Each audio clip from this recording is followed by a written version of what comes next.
culture. This is The Vibe. Alright, hello everyone, I'm back once again for another week of amazing gaming topics.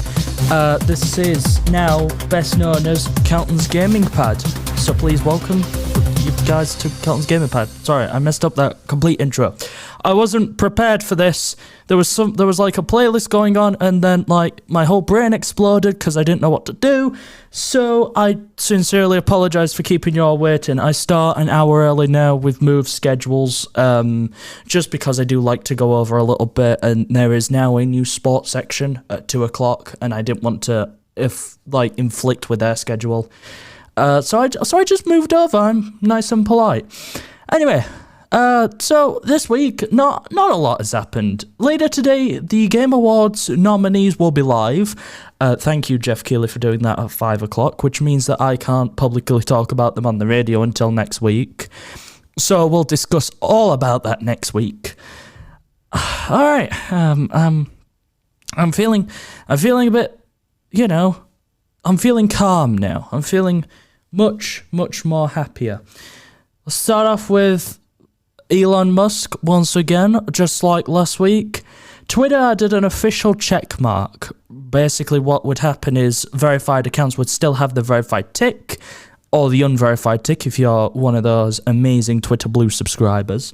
Then what Elon Musk did was he added a official check mark, meaning that if you go on to, let's say IGN, Jeff Keighley, the Game Awards, EA, Hazelight, any of those places, you can see a little grey tick with an official tag next to it. Then he removed it later that day, literally 2 hours later, stating that Twitter does stupid things, and if they do stupid things, he will remove them. He then replaced the official tick with a tick that when tapping on it will let you know whether it's subscribed through Blue or if it's through entertainment industry. Then proceeded to say that I've lost where I was, sorry, I got a notification. Verified Blue or not. The following day he then re-added the official tick before then again removing it that very same day. It has now removed the feature to subscribe to Twitter Blue due to impersonation, because that was a big thing. People were just buying Twitter Blue, renaming their accounts to something like Elon Musk, and then tweeting out some sort of really, really, really dark stuff. And obviously you'd look at that, see Elon Musk and go, oh, that's Elon Musk. And then they've added the tick back to certain accounts for some reason. Just do note that this entire time, Twitter Blue was not available to subscribe on Android, which is actually kind of funny. So this whole debacle between Twitter Blue, I don't know what's going on. What is going on, Twitter? That's all I've got to say. I will be reviewing Sonic Frontiers later today because I managed to get... I did play Sonic Frontiers over the weekend. I'm not going to review it yet. Don't worry, that's like a long segment, I feel like. But what I am going to talk about is the fact that during playing Sonic Frontiers, I actually played another game as well. I've been getting so many advertisements about it all over social media. It's called Marvel Snap. It's a free-to-play mobile game where they stripped everything of fun, according to the trailer. So that gets in the way of fun. So that's of course in the trailer, right? So obviously I was bored one night, so I decided to install it, and I think I'm kind of addicted on it. Honestly, it's not that bad. I thought it was going to be terrible. I thought it was genuinely going to... It's not that bad, actually. It's really funny to just go onto the game, because the whole premise of the game is after you reach level 10, I think it's 10, when you get Iron rank, you start going into online games, and then you start snapping with the cubes, and basically what'll happen is you and your opponent are battling for one cube. If you win, you get a cube. If you lose a cube. So when you snap, you gain a cube. So you're playing for 2 cubes now. So it's either you're losing 2 cubes or you're winning 2 cubes. Some games, it'll go up to 8, and some games it'll go up to 16. And it's really funny that when you know you're winning, you can snap and then laugh in the face of opponents before submitting victorious. And then what I hope is every single time I win a game against an opponent, I hope that they start crying that they lost 4 to 8 cubes. I really do hope that is what's happening. That was the tutorial AI, and I've played a game and lost 8 cubes, and that was upsetting. Prince of Persia Sands of Time remake went gold, apparently, according to rumours.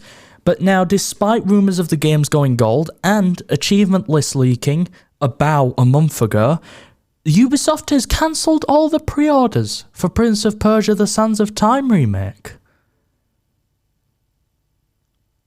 So is it releasing or not? That's what I don't get. It's probably because they're thinking it's a big game, so they're pricing it at $70 now, or £70. Either or, it's just Prince of Persia. It's funny. Marvel Snap was good. I completely forgot to mention that. It was good. It's addictive. It's literally almost free to play. You don't need to buy anything in the game. It's almost free to play. There are avatars that you can buy for real money, but the rest of the game, it's free. There's no ads. That's what drew me to it. There's no ads. I know I'm going all over the place. I'm sorry. I'm not in the right mindset, if that makes sense. So I don't even know what I'm talking. I haven't had my daily dose of gaming, if that makes sense yet. So I'm sort of just all over the place. So we've done the Jeff Keighley thing, we've done the Elon thing. Last week I mentioned that Final Fantasy XVI had a mysterious exclusivity period that's now been confirmed to be at least 6 months, meaning that once it releases in maybe September of 2023, you won't get it on Xbox until February at the very least. Security Breach has been announced to come to Xbox, speaking of exclusivity. Instead of it being exclusive on PlayStation and Google Stadia, which was its first platform of choice, it's now coming to Xbox on the 22nd of November. I hope the wait is worth it, because if not, I am going to cry. Anyway, it's time for Oasis review. So, the thing is, right, with Sonic Frontiers, and this is going to be a bit of an interesting one to talk about, because once it's had a bit of a weird life currently. So what happened is we all knew Sonic Frontiers existed. We all knew it was a game because it was on the PlayStation Store, right? It was just there, Sonic Frontiers. No one knew anything about it. There were no description, no bio, just Sonic blasts into new worlds. Around August, no, it was July, the end of July, IGN announced that they were going to start showing gameplay for Sonic Frontiers throughout August, and everyone got excited, but not at the same time, because IGN's current track record with Sega and Sonic Frontiers, like the Sonic games, is kind of a bit low. IGN hates Sonic, so why they were doing this, nobody knew, but we got the gameplay, and it looked bad, because, what they were showing was Sonic running through a puddle. That was it, trailer over. Holiday 2022. Sonic running up a hill. Holiday 2022. Knocking out a robot out of nowhere. Holiday 2022. You see, that was the one thing. Everyone thought it was going to be delayed. The game looked garbage, right? From a graphical standpoint. The game looked terrible. And then August ended and Sonic came out. The Sonic team came out with a trailer that was also just Sonic running through a puddle, Sonic beating up a bad guy, Sonic running up a hill. Bam! Sonic Frontiers Holiday 2022. There was nothing to it. And everyone thought this was going to be an 06 situation where they have nothing to show, and they don't want to show anything because they don't want to get us excited, because they know we're going to hate this game. Then it got a 9 on Metacritic, but that's besides the point, right? My point is that everyone was judging it based on like this gameplay. I had high hopes for it. I had high hopes that they were going to bring out something incredible. And then they showed off a trailer at State of Play, and that heightened my expectations. Throughout the entire month of August, which was lowering my expectations for this game, the trailer in the State of Play was rising my expectations. So it's had a little bit of an interesting backstory. So I dipped. I paid £55 for this game. It came with a nice steelbook. I'll be honest, it did come with a gorgeous steelbook. And I didn't watch any of the trailers after the whole running up a hill holiday 2022 thing. I just sort of kept the rest of it a surprise. And what I got was incredible. So I haven't played all of Sonic Frontiers yet. I'm nowhere near the ending. I did play a lot of it. I played quite a bit of it last night. I played a lot of it. The graphics on it are actually gorgeous. I'm not kidding. From the IGN reveals that they were showing to this new Sonic Frontiers, it looked really, really good. And that's to heighten the thing, because it was running in Dolby Vision on the Series X. So it looked really, really, really like... I don't know, what's the word? Vivid. That's the word for it. It looked really vivid. The sunsets look beautiful as well. The game is 60 FPS. You start at 30. The game is 60 FPS. You just go into the settings and toggle it. But the cutscenes are in 30 and it's a bit of an eyesore. But, like, apart from that, the cutscenes still look beautiful as well. Just as good as the game does itself. The game is visually appealing. That's another thing I've written down, but that's just what I talked about. What else I talked about was the bosses are fun. I've only beaten one of the bosses, and to do it, it's actually really, really clever how they've gotten away with it. It looked like a big empty sandbox, and there's all these big bad guys in there, and you've got to beat them. And that is something that I can just go, yeah, that's a good game. The gameplay is interesting. So, what you do, for those who aren't aware, in Sonic games, is run from one stage to the end. Pass through a ring. The ring spins, and no, it's a sign. The sign spins. It's like, well done! Want to go on to the next level? That's how Sonic works. Sonic Frontiers is a big open world. It's like Mario, to compare it to something, it is like Mario Odyssey, where there is this big, massive open world, full of, like, things to do, and people to talk to, things to do, bad guys to defeat. It's a massive open world. There are multiple worlds as well. That's, like, the best. I've never gone off the first world. There are multiple worlds. But, like, the way to think about it is like Mario Odyssey.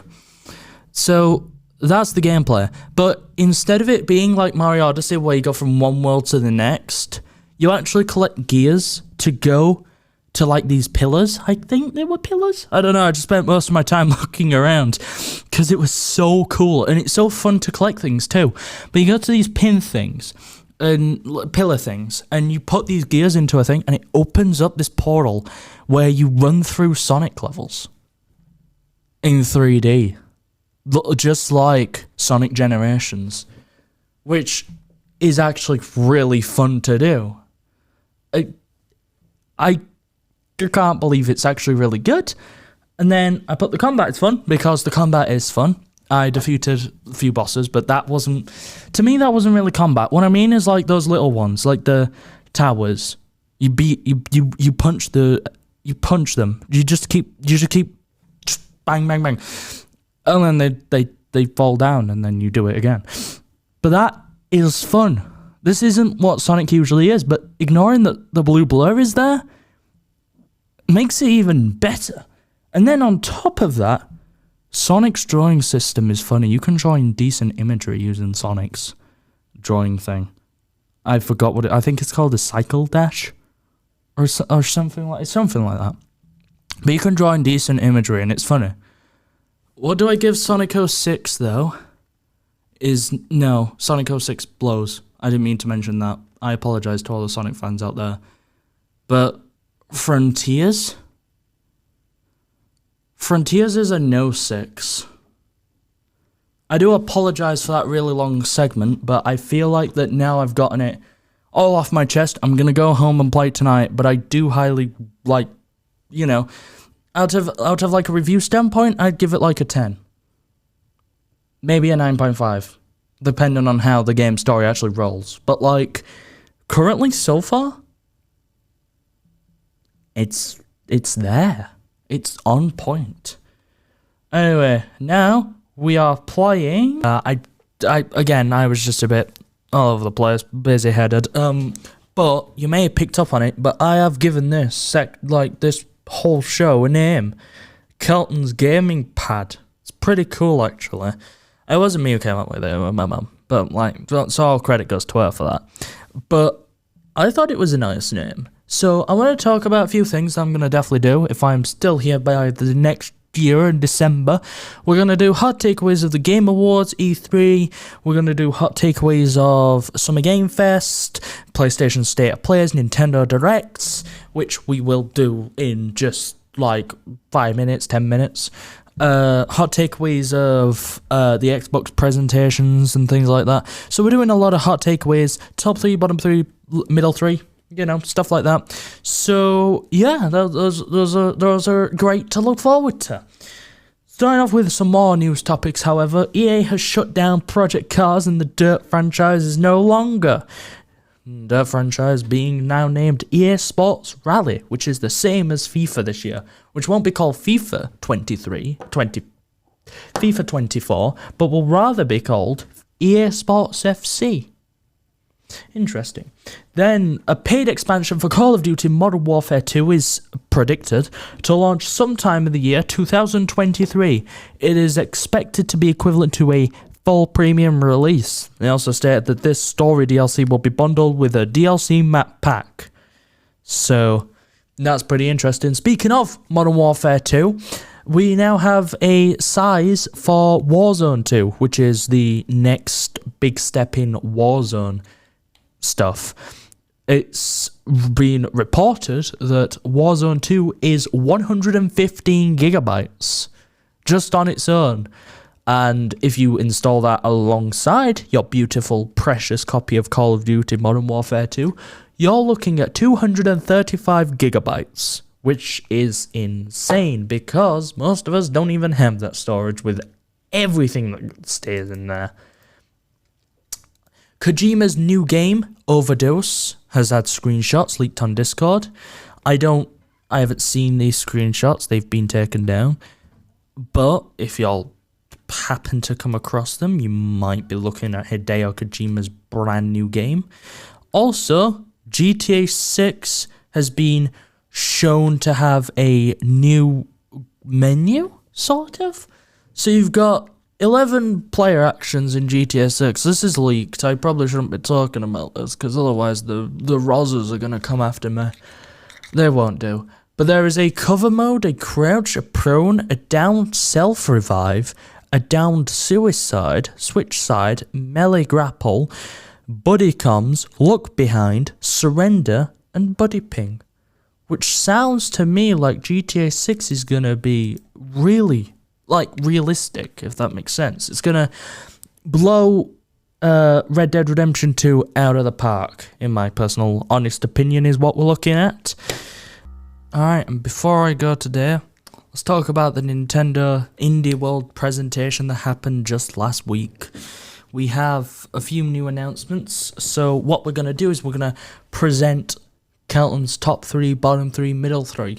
Let's start with the top 3. Have a Nice Death from Magic Design Studios is releasing March 22nd. I was pretty happy to learn this information. Thank you, Nintendo. Goodbye World looks really nice. It's a puzzle platformer with a top-down narrative adventure, which is interesting. It's about these two young indie developers which are struggling to make ends meet as they attempt the perfect idea for their next project, which actually seems pretty cool. Sounds pretty nice. And then finally we got Blank, which Blank is sort of like a... No, not Blank. Why did I say Blank? Blank's next. A little to the left. Sorry, my bad. It's the first time I've done this bit, so yeah. A little to the left, which is a cozy puzzle game about sorting, stacking, and tidying up a house. What's interesting is I played Unpacking earlier this year, and that was pretty calming, so if it's anything like that, it'll be pretty fun to play. Next up, middle three, Blank. There we go. Blank is an artistic cooperative adventure, which each animal has its unique strengths and players will need to combine skills in order to navigate snowy, unforgiving landscapes, which launches February 14th next year. It looks alright, looks cute, looks fun, looks enjoyable. Coffee Talk 2. I enjoy Coffee Talk, so Coffee Talk 2 looks good.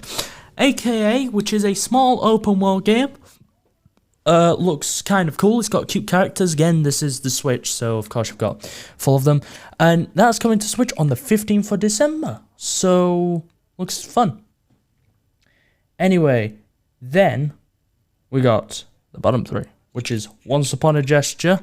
I didn't really like Once Upon a Gesture, I'll be honest. Then you've got Space for the Unbound. Again, didn't really like the look of it. And finally, AKA, which I've just said is the middle three. That's like sort of like, it's just sort of like in between the bottom three and the middle three. There weren't really much else to talk about. Nintendo Direct wise. So I just sort of left that as that. Unfortunately, they didn't talk about Hollow Knight 2, which is what I was looking forward to. I was looking most forward to Hollow Knight 2, but unfortunately they're not showing Hollow Knight 2. Anyway, I will see you in the next one, which is by The Verve. Before I wrap up today, let me just state that now I'm going to go home and play Sonic Unleashed, which is apparently one of the more better Sonic games. I'm not going to review it since it is a 360 game, but that's just what I'm going to do tonight. Anyway, I hope you enjoyed this section of Kelton's Gaming Pad. I will speak to you all in the next section, which will be next week. Thankfully, we will have Jeff Keighley to bless us all with his amazing lineup of, you know, the Game Award nominees, which we will talk about. Fortunately, not many gaming news this week, but I hope there will be some for next week. Thanks for having me on, and I will see you all in the next week.